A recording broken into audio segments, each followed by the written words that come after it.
አብርሃም የመጨረሻ በድና ልቡ ተሰበረ። ልዩ ትልቅ ችግር ውስጥ ገባች። የማትወጣው ጠላቶቿ ይዘው አገቷት። አሁን ላይ ዲናን በሚያሳዝን ሁኔታ የፍች ወረቀት አምጥቶም ሰጣት። ድና ይህንን ስታይ የምትሆነው ግራ ገባት። ዶክተር ረብቃ አብርሃምን በማገዝ እውነታውን እንዳቀረዳችው አሁን ላይ ዶክተር ረብቃ በእርግጥ ትልቅ ችግር ውስጥ የነበረችበት ከዛ ቤት ስትወጣ ሰላም ተሰምቷታል። ነገር ግን ፍርሃት ልቧ እንደተዋጠ ነው። ባርኮ ሞተ። አስደበደበው የረብቃ ፍቅረኛ ኢፉ። አይገርምም?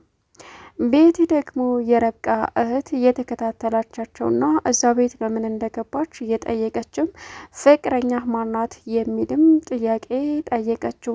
እሱም ደግሞ ግዴታ እሷን አሙኝቶ ገንዘብ መቀበል ስላለበትም ረብቃ አስቀምጥ ብላ የሰጠችውን ገንዘብ በሙሉ ስላጠፋ አሁን ላይ 200,000 ብር ስትጠይቀውም ተምን አባቴ ነው የማመጣው፣ አሁን የቤትን ስልክ ባነሳ ነው የሚሻለኝ በማለትም የቤትን ስልክ አንስቶ ያን ገንዘብ እንዲሰጣትና ፍቅረኛው ማን እንደሆነች እንዲነግራትም ተስማሙ። ሌላው ዲና ውርደቷን ተከናነበች። ሁሉንም ነገር አብርሃም አወቀ። ሳቤላ አባቷ እንዲኖርላት አባትሽ በህይወት እንዲኖር ከፈለግሽ የምታየውን ሁሉ ዝም በይ እያለ ባርኮት አሰቃይቷን ነበር። እናም አባቴ የሚኖርልኝ ከሆነ ምንም ነገር አልናገርም፣ ለአባቴ ስል ሁሉንም ነገር ዝም ብዬ መቻል አለብኝ አለች ሳቤላ። ልዩ እንግዲህ ክፍለ ሀገር ብትሄድ በሚያሳዝን ሁኔታ ጥላቶቿ እየተከታተሏት ይገኛሉ። ሰላም ውድና የተከበራችሁ የስኬት ሚዲያ ቤተሰቦች እንዴት ናችሁ? ላይ ሰላማችሁ ይብዛልኝ። ለዚህ ቻናል አዲስ የሆናችሁ ሰብስክራይብ ያደረጋችሁ ቪዲዮውን እስከ መጨረሻው ተከታተሉ። እንግዲህ ዛሬ በሚገርም ሁኔታ በጉጉት ስንጠብቀው የነበረ ሳቤላ ድራማ ተወዳጁ ሳቤላ ቀጣይ ፓርቲ ዘመተናል።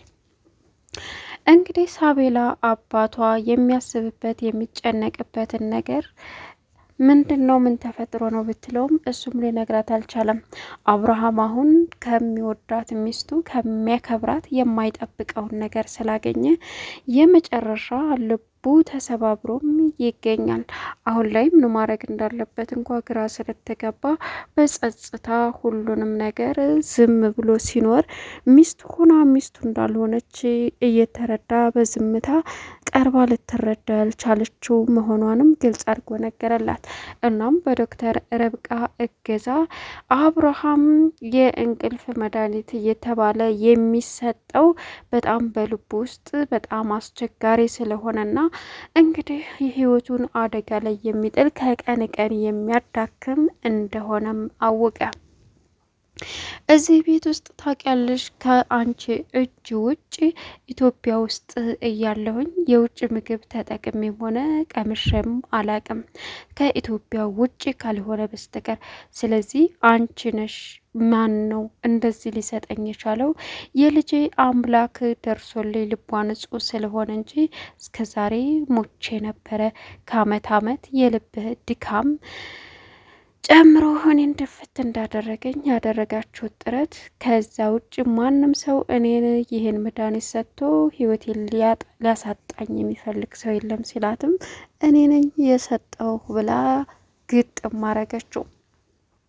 እሱም ለምን ብሎ ሲጠይቃትም እንግዲህ በሚገርም ሁኔታ ላንተ በማሰብ እንቅልፋተ ስትሰቃይ እናም እንቅልፍ የተኛሁ ስለሚመስለኝ ነው የምሰጠው በማለትም የመጨረሻ ተግባሯን ተናገረች። እሱም በእርግጥ ለጊዜው አላመናትም። እኔን እንዴት እምጎዳ አይነት ሰው አድርገህ ታስበኛለህ በማለትም ስትጠይቀው እሱን አላውቅም፣ ልጄ እንደዚህ እየተሳቀቀች ያለችው በምክንያት ነው በማለትም እንግዲህ አብርሃም መራራና አስቀያሚ የድናን እውነታ ሰማ። አሁን ዶክተር ረብቃ ሁሉንም ነገር እባክህ አብርሃም ተረጋጋ እያለችው እያለ እንድንፋታ እፈልጋለሁ ብሎም የፍች ጥያቄ ሲያቀርብላት አሁን ላይ የመጨረሻ ፈጥጥጥ ብላ እንባዋን ማውረድ ጀመረች። ባርኮን እንግዲህ የረብቃ ፍቅረኛ ኢፉ እንዳይሆን አድርጎ አስደብድቦ ስልኩንም ወስዶ ፊላሹንም እንዳለ መረጃውን በሙሉ ስለወሰደው አሁን ላይ ኢፉ ከዛ ከቤት እንዳወጣት አደረገ ረብቃም ከመውጣቷ በፊት አብርሃም እንዲረጋጋ እያደረገች የነበረውን ጥረት በጣም ብዙ ነበር። ይህ እንዲያደርግ የቻለው ማን ነው እያለም ሲጠይቅ እንግዲህ የአስመሳይነቷ ጥግ የዲና ላንተ በመጥቀም ነው እንቅልፍ አልወስድ ሲል ነው በማለትም ያወራችውን ወሬ ረብቃ በግርምታ መመልከት ጀመረች። የሰው ልጅ እንዴት በዚህ ልክ ያስመስላል በማለትም እንግዲህ ረብቃና ኢፉ ተገናኝተው የኔ ውድ በጣም ከዛ ከቤት እስከምትወጪ ተጨንቄ ነበር፣ የሆነ ነገር ያገኝሻል ብዬም አስቤ ነበር ተመስገን ሲላትም እኔም በጣም ተጨንቄ ነበር፣ ለምንድን ነው ግን የቆየሽው ሲላት ያልጠበቅኩን ነገር አብርሃም በጣም ተናዶ ስለነበረ ስለ ውጤቱ ስላወቀ ያንን ውጤት ድናን ሲጠይቃት ጭራሽ ላንተ በማሰብ ነው ብላ እያስመሰለች ነገረችው። በዚህን ሰዓት የመጨረሻ ተገረምኩኝና ከነሱ ጋር ስጨቃጨቅ ቆየሁኝ። እኔ ራሱ ከዛ ቤት የምወጣ አልመሰለኝም ነበር። ባርኮ መጥቶ አስበዋል ቢመጣ ኖሮ ቪዲዮውን ለቆ እዛው ያስቀረኝ ነበር በማለትም እንግዲህ ነገረችው። ኢፉም እሱ እንደማይመጣ እርግጠኛ ነኝ ሲላትም እንዴት ስልኩን እንዴት ዝም ብሎ መቼም ሊቀሙት አይችሉም ሰዎቹ ስትለውም አዎ አይችሉም ግን ሰዎች አስቀድሜ አስቤ ስለነበረ ኃይል አሰባስቤ ትንሽ ሲፈራገጥና ሲረብሻቸው ቀጥቀጥ አድርገውታል ሲላትም ጎድተውታል አለችው። አይ ጉዳት የለውም፣ ስለዚህ ስልኩን ይዤ የመጣሁት እና ሁሉም ነገር በዚህ ነው። በዛ ላይ ደግሞ የሚጻጻፉትን ቴክስት ብታይ ስልኩን ራሱ ያልዘጋሁት ቴክስታቸውን ለማየትና እንግዲህ የሚገርም ሁኔታ እኛን ነጻ የሚያወጣ ነው ሲላትም ግን ከዛ ከቤት በመውጣት ደስተኛ ብሆንም እንጃ ልቤ እየፈራ ነው ስትለውም አትፍሪ፣ ሁሉም ነገር አሁን በእጃችን ነው፣ ፊላሹንም ይዘናል፣ እሱን የሚያስፈራራ እግራችን ስር የሚጥለው ብዙ ነገር አለ በማለትም ነገራት። ረብቃም እሻለች። ዲና አሁን ለባርኮት እየደወለች የባርኮት ስልክ ይጠራል ግን ደግሞ አይነሳም። በዚህን ሰዓት ባርኮ አውቀህ ከሆነ እገልሃለሁ፣ የመጨረሻ እመነኝ እያለች ብቻዋን እየጮኸች ትገኛለች። በዚህን አጋጣሚ እሱም እንግዲህ ችግር ደርሶበት ተደብድቦ ወድቆ መሆኑን መጨረሻ ላይ ግን ባርኮ የሆነ ነገር ካልሆነ በፍጹም እንደዚህ ሊያደርግ አይችልም በማለትም ማሰብ ጀመረች። ልዩ የመጨረሻ ትልቁ ችግር ውስጥ የገባችበት ምክንያት ከዚህ ቀደም ለ10 ዓመታት ተባራ የኖረችበት የጥላቶቿ ኬስ አሁን ደግሞ ከአዲስ አበባ ባርኮ አባሯት እዛ ስትሄድ ላኪም ልኮባት እንግዲህ እሳቱ እየተከታተላ በነበረበት ሰዓት የልዩ እናት እርዱኝ በማለትም እንግዲህ ለእሳቱ ስትነግረው እሳቱን ይዘህልኝ አምልጥ በማለትም እሳቱ እንዳስመልጣት አደረጉ።